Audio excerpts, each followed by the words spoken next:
Good morning, PTNI's Daily Show. Happy Friday morning. I hope your day is off to a great start. Welcome to the PTNI's Daily Show. It is Fitness Athlete Friday. I'm your host, Alan. I currently have the pleasure of serving as our Chief Operating Officer here at ICE and the division leader in our Fitness Athlete division. We're here on Friday, Fitness Athlete Fridays. We talk all things CrossFit, functional fitness, endurance athletes. If you have a patient or client who is active on a regular basis, Fridays are for you. We have an exciting announcement next week. You'll see on our social media an entire week, thanks to dry needling faculty member Paul Caloran, an entire week dedicated to the deltoid. So you'll see the podcast next week. All the episodes will be about the deltoid, and you'll see all of our social media posts next week focused on educating you everything related to the deltoid muscle. If you've taken our upper body dry needling course with Paul, you know that he has quite the obsession with the deltoid muscle. So we're really excited to see just how much shoulder content we can give you all next week. So tune in beginning June 3rd for an entire week of deltoid themed content. Today, the topic for Fitness Athlete Friday, what are we talking about? The SAID principle, specific adaptations to impose demands. You may have heard of this principle at some point in your life. You probably heard a very generalized definition of this term that maybe did not really help you understand what it is or how it could possibly apply to exercise or to clinical practice. So the SAID principle, really, again, very basic definition that training a particular movement pattern, training a particular skill, training a particular time domain or energy system will result in the most efficient adaptation to that imposed stimulus, that imposed demand on the body. And when we unpack the definition of the SAID principle a little bit more, we talk about actually the two ways that we see changes from this. The first being structural, that we see muscle size and shape takes place, and the other being neuromuscular, that we get a more efficient recruitment of muscle fibers, that we're able to recruit more fibers, larger fibers, recruit them in a more efficient sequence, so on and so forth. So that's the SAID principle in a nutshell. Today, we're going to talk about why it matters, give you a practical example from the gym, give you a practical example from the clinic, and kind of wrap up why maybe we need to reconsider this. Maybe if we did learn this back in high school or undergrad or grad school, or maybe all of them, maybe why we need to consider this more often in our practice, whether we're working with patients in the clinic or athletes out in the gym or a more active setting. So when we interact with folks in the clinic, whether they're patients for physical therapy, whether they're athletes coming to us, maybe even for performance help, they don't necessarily need help with a physical therapy related issue. They come in and they may complain about a plateau, about not making progress with their physical therapy, about not making progress with their performance in the gym, in their running plan, or whatever.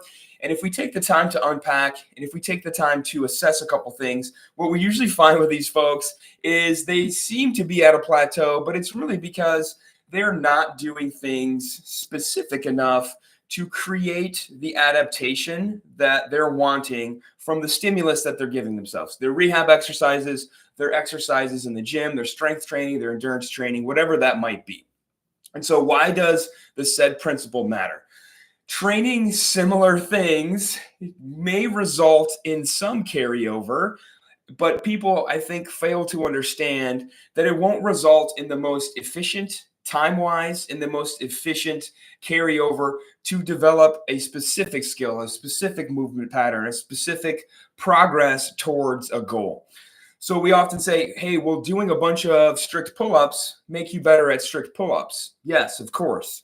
Will doing a bunch of strict pull-ups make you better at free climbing El Capitan? Well, there's going to be some carryover, right? But probably the best thing to do to get really better at free climbing is to do free climbing. And arguably, we would say and not or. The best thing to do would be to practice the thing you want to get better at and then do accessory stuff like strength training to further enhance your way onto goals. We see this a lot in the gym and CrossFit. Folks always complain about not being great at running. We do run in CrossFit, but often lower volume, shorter distances than someone who would consider themselves a runner would consider running. And so when folks want to improve their 5K time, or they want to run a 10K or a half marathon, or maybe even become a marathon runner, they often say, I'm not getting better at running. And when we ask, okay, how often are you running? They say, oh, well, I hate running.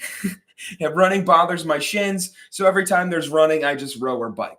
Again, is there going to be carryover from rowing or biking or doing some other cardiovascular modality to running? Yes, of course, but not as specific, not as great as if you did running training to improve your goal of getting better at running.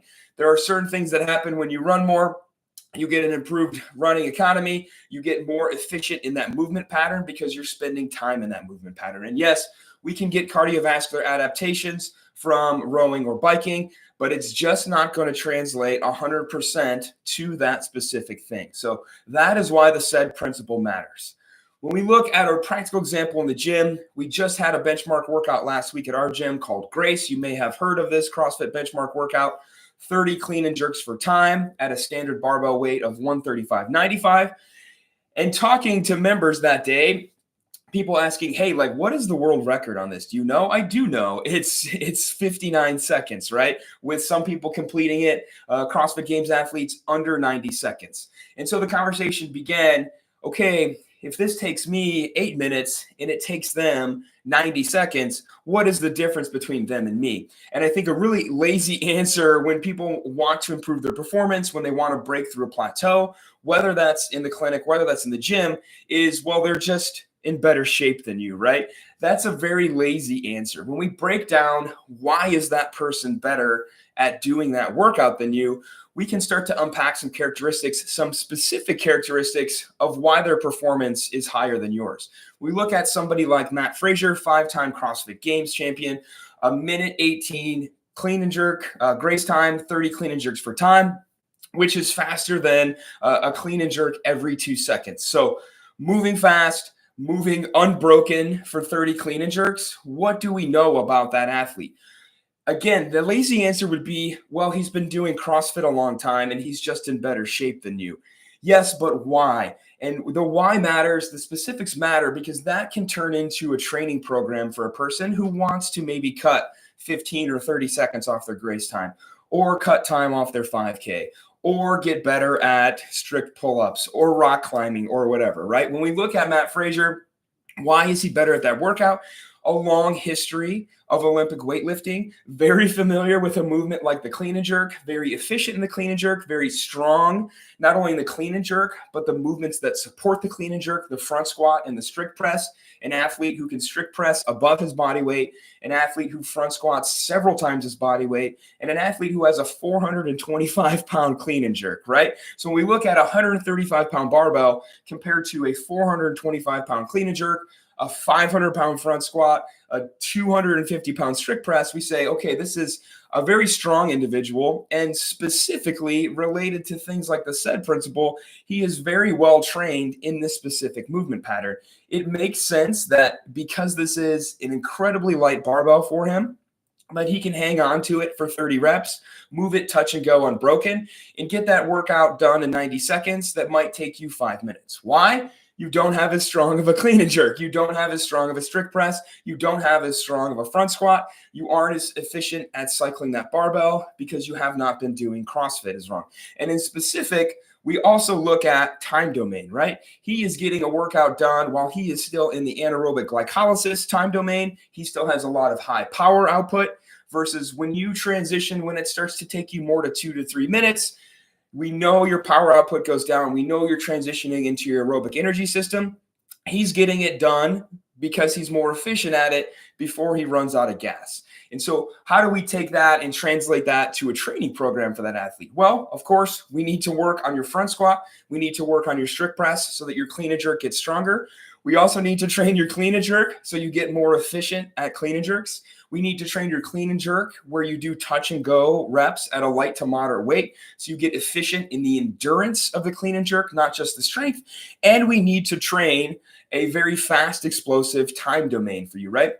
That is a great athlete where we might say, hey, every minute on the minute, I want you to do 5 clean and jerks, 7 clean and jerks, 10 clean and jerks, progress it, and make them work in the time domain in the movement they want to get better at, right? This is what endurance athletes do all day long. They progress their volume, they progress their time domain, and they get very specific in what they're doing, right? Running, biking, swimming, maybe all three of those, maybe just one of those, but spending a lot of time in the movement pattern you want to get better at, spending a lot of time in the time domain you want to get better at.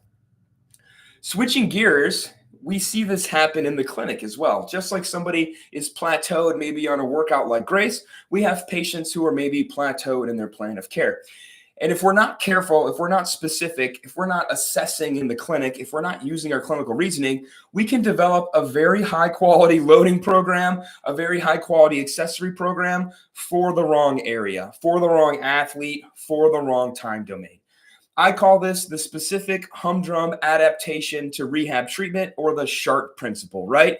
A very boring adaptation that serves no purpose because that person in rehab was forced to do what we told them to do, and maybe we weren't giving them specific enough of a treatment. So without proper assessment, we may not know what people need to work on. And so we're often surprised and curious and maybe upset when Gladys comes in and she hasn't improved her 30-second sit to stand. She is still only getting 4 reps done in 30 seconds. She's been here for 6 weeks, and we look back at her treatment plan, and most of her treatments consist of coming into PT and riding the new step at zone 1 heart rate for 30 minutes or most of her session. We should not be surprised when we reflect back on the said principle that Gladys is making no meaningful improvement, right? She is struggling with a high power, short time domain demand, a 30-second sit to stand, and her treatment almost entirely consists of relatively low intensity, long duration endurance activity. Again, specifics matter. What we have our patients do, they will adapt to. If we give them the wrong stuff, or maybe just not as effective stuff to do, we should not be surprised when we do not see them make a lot of meaningful progress. We can see the same thing with patients who are symptomatic.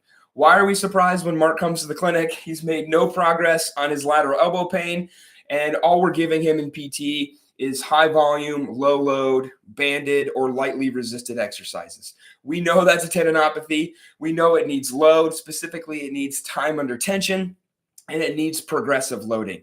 Giving that person a high volume, low load dose is likely what caused that condition in the first place. So we should not be surprised that that person is not making any meaningful progress. So getting specific, adopting the said principle matters. Avoid the SHART principle. We can make people pretty averagely better at stuff they don't need to get better at or don't want to get better at if we're not careful with our rehab treatment.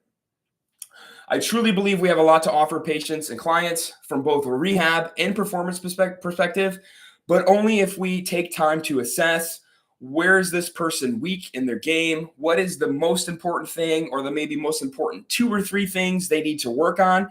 That's what our rehab plan, maybe that's what our accessory program for the training they're already doing should look like. Keep it specific, especially if that person needs or wants a specific result. We can be very good at giving a lot of general treatment that gives a lot of general improvements, but if it's not helping that person meet their specific goals, then it's not as effective as it could be. So remember, what is the said principle? Specific adaptations to impose demands, train in the time domain, exercise in the time domain they want to get better at, you want them to get better at, train the movement patterns they need to get better at, and you'll be surprised at how quickly somebody makes progress. Avoid the SHART principle. Avoid just giving a general exercise prescription. We see this a lot in students who are so happy to walk in and write down a 30-minute AMRAP on the board or a 24-minute REMOM, and sometimes we have to stop them. We appreciate the enthusiasm, but we have to let them know, hey, you're just giving that person a bunch of general stuff that may not translate to them getting specifically better at the stuff they need or want to get better at to meet their goals. We have a lot to offer, but we have to make sure that we're assessing, reassessing, and we're being specific. So I hope this was helpful. If you want to learn more from us in the fitness athlete division, we'd love to have you. A couple chances coming up in the month of June. Zach Long will be down in Raleigh, North Carolina, the weekend of June 8th and 9th. And then we have our Fitness Athlete Live Summit here in Fenton, Michigan. That's the weekend of June 22nd and 23rd. We'll have all of our lead faculty, all of our teaching assistants here. That's going to be a really fun weekend. Online, our next cohort of Fitness Athlete Level 1 online starts July 29th. That course always sells out. And then our next cohort of Fitness Athlete Level 2 online begins September 2nd. So I hope this was helpful. Remember, keep it specific, assess, reassess, keep it specific. Have a great Friday. Have a great weekend. Bye, everybody.